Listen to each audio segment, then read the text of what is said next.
For example, from 0 to 60 miles per hour, an F4 car takes about 3.5 seconds. An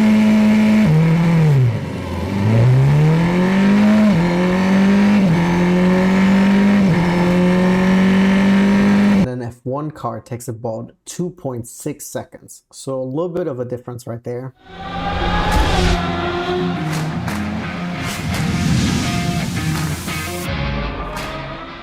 Welcome back everybody to the daily racing show here at RacePlazaMedia, and today we'll be taking a look at Formula 4. Let's get into it. As always, when we're breaking down a new series here at the Daily Racing Show, we're going to break it down for you guys. What, when, where, everything that you need to know to start following the racing series. So without further ado, let's get right into it. So what is Formula 4? Formula 4 is an open seat racing championship, and unlike Formula 3, 2, or even 1, it is actually not an international championship, it is a regional championship. Regional championship meaning that different countries or areas or regions around the world host their own sanctioned Formula 4 championship sanctioned by the FIA, where junior drivers can participate. Currently, there are 17 different Formula 4 championships happening all across the world, and they're actually also happening at different times throughout the year. So that means, for example, Formula 4 United Arab Emirates has already started last week actually, and for example Formula 4 in Australia doesn't actually start until late April, beginning May. So it's happening all over the year in all different countries all around the world. Also, I wanted to let you guys know, if you wanted to participate in Formula 4, you don't actually need to be from said country that you're gonna participate in. For example, Mick Schumacher as well as Zhou Guanyu, both of them are, Chinese and German respectively, their drivers, but they both actually participated in Formula 4 in Italy. So you don't have to be from the country that you're going to be participating in the regional championship in. And the really cool thing also about Formula 4 is, even though you have 17 different championships happening all across the globe, you can actually watch most of those championships live here for free on YouTube. Each championship itself has their own YouTube channel, and that's where you can watch them for free, which I love. Also, when are those championships happening? Because they're happening in different countries and different regions all across the world, they're actually not happening at the same time. So for example, the Formula 4 United Arab Emirates Championship already started last week, but the Australia Championship doesn't start until, I think, the end of April, the end of May. So for that purpose, I cannot exactly give you guys every single one. However, what I will do is I will link down below the official RacePlazaMedia calendar that breaks down all the racing that you can watch for this month, and then we'll post it for every month coming up. But on there you will also see which Formula 4 is happening this month and where you can watch it. But as I said, you can always watch it right here on YouTube for free, which I love. So now that we covered what, when, and where, I wanted to also break down for you guys a little bit about the race structure when it comes to F4, because even though you have different championships across the world, as I said multiple times now, they are all structured the same way and they're all driving the same cars. So even though, they are participating in different places, really the main difference is really just the tracks and of course maybe like weather conditions, but the cars and the speeds are all the same across all championships to make it even, so all the drivers who will then maybe later on move on to F3 or F2 have the same basis that they're starting on. Because the really cool thing is also, when you become an F4 champion, you actually already get super license points, which you need to eventually become an F1 driver. So to become an F1 driver, or to be eligible to be an F1 driver, you need to have at least accumulated 40 super championship points. I believe that's what it's called. Sorry, you have to accumulate 40 super license points within 3 years, which you can also already get some super license points in the Formula 4 Championship.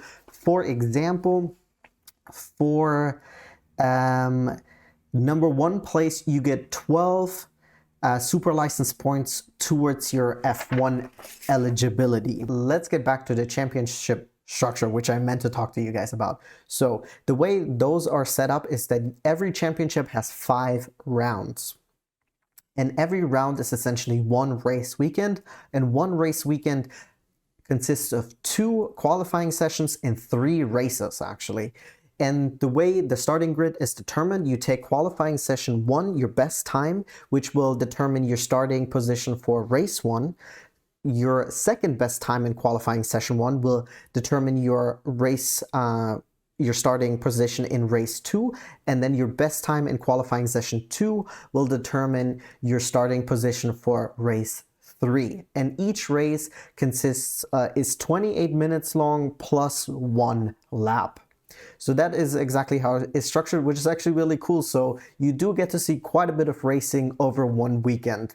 Another thing I wanted to bring up, there is actually also a Formula 4 esports championship. So some of the regional championships host their own F4 esports championship. So for example, there was a Formula 4 Britain esports championship last year, and it seems like they will also be doing one this year. However, there have been no specific dates or information about the race calendar released just yet.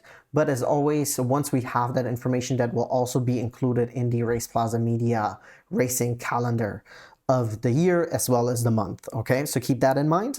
And then as always in videos like this, we do like to bring up how can you participate, what do you get, and other interesting information. So first things first, how can you participate? So the cool thing about Formula 4 is actually you can already start at the age of 15, and usually it goes all the way up until the age of 21. I do know that in Formula 4 UAE, they also have some older drivers. I know that Carrie, one of the female drivers on the grid, she is, I believe, 25 at the moment, but she's also participating there. And then most of the time you need to also hold a valid racing license, and sometimes you need to meet specific skill or experience requirements, but this kind of depends on the championship that you're participating in, so depending on the region. So I couldn't give you guys specific for just Formula 4. So in the US, there might be a little bit different requirements than in Britain, but in general, you just have to be a junior racer. So someone my age might not be able to participate, and you do have to have a valid racing license. Sometimes you need some type of like medical form to show that you're, you know, healthy and you're good to race, but the requirements are not outrageous. So that's really good to know. So what do you get for winning or participating? So the good thing about Formula 4 is that it is for racing, and for it being Formula 4, it is pricing wise, or the cost of participating is on the lower end. I say lower end, but it's still a lot of money. So right now, the average participation for one season runs you between 130 to 195,000. So it is a lot of money. It's just not as much as the other ones like F3, F2, and F1, of course. They are pushing to get the price or the participation cost below 100,000 for Formula 4, but we're not there quite yet. Okay, so now that we've covered a little bit the cost, let's get back to what you actually get for participating / for winning the F4 championship. So for winning a race, you get $750. And for winning the whole championship, you actually get a race development scholarship. You get $25,000 from Honda Performance Development. You get a carbon bell helmet. You get a custom OMP racing suit kit. You get a guest pass to the for the Haas F1 team for the US Grand Prix in 2024. I'm assuming if you win it this year in 2024, you get a pass for 2025. And you also get an invitation to attend the FIA prize giving ceremony at the end of the year. So it's actually pretty cool. And what you get, however, if you do the math, it seems like you don't get enough to cover the cost of the whole championship or to even just participate in the championship. So racing still maintains its very expensive participation, price. So it's a very expensive hobby to have. Anyways, I digress. The last thing I wanted to bring up before we're gonna wrap up this whole video is I wanted to show you guys a little bit of what the difference is between an F4 car and an F1 car, because I understand that if you've never watched F4, it can be kind of hard to grasp, what is really the difference, because the cars kind of look the same. So I figured I'm gonna throw some stats at you so you guys can get an idea of what we're looking at. So for example, from 0 to 60 miles per hour, an F4 car takes about 3.5 seconds.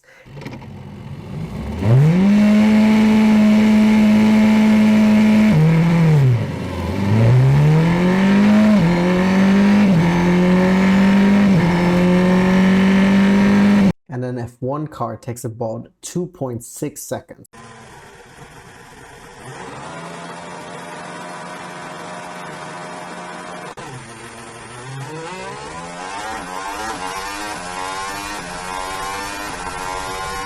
Quite a lot faster. We're maxing out top speed of an F4 car about 160 miles per hour, where a F1 car hits a top speed of 223 miles per hour, maybe a little bit more, maybe a little bit less, okay?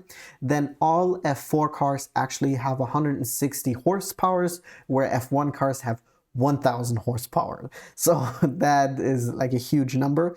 And then size wise, an F4 car is about 4.3 meters long, where an F1 car is about 5.6 meters long. An F1 car is about 2 meters high, where an F4 car is about 95 centimeters high. So it is actually less than a meter high. And an F4 car weighs up around 610 kilograms, where an F1 car without the driver weighs around 800 kilograms. I want to specify that these numbers might vary a little bit depending on which F4 car you drive. So all F4 cars drive the same speed, they have the same amount of horsepower. However, you do have the option between different engines and different chassis. So they're not all the same exact car. You have different manufacturers that you can opt for. However, all F4 cars engines have to be no more than 9,500 euros. That's one of the regulations to keep down the price, and also probably to not, to overwhelm the drivers with the speed, because we have minors driving those cars. And I do, the last thing I also want to say is, like, now you guys have the stats, the comparison between F4 and F1. I do want to point out that an F4 car, even though, it only has 160 horsepower, it is still a really, really fast car. There's a reason why all of the F4 cars now have halos as well. FIA regulation is that F1, F2, F3, and F4 cars have to have halos. There's a reason for it, because even though it has 160 horsepower, those are fast cars. They'll go around the corner really, really fast. So I don't want to diminish, what they're doing. I just wanted to point that out for reference, okay? So I hope I covered everything. As always, if you guys have any, any questions, any Formula 4 championships that you guys will be following, anything you guys want to share with us, throw that down in the comments below. And as always, thank you guys so much for watching. Like and subscribe, and I'll be seeing you guys again here tomorrow at the Daily Racing Show. Thank you so much.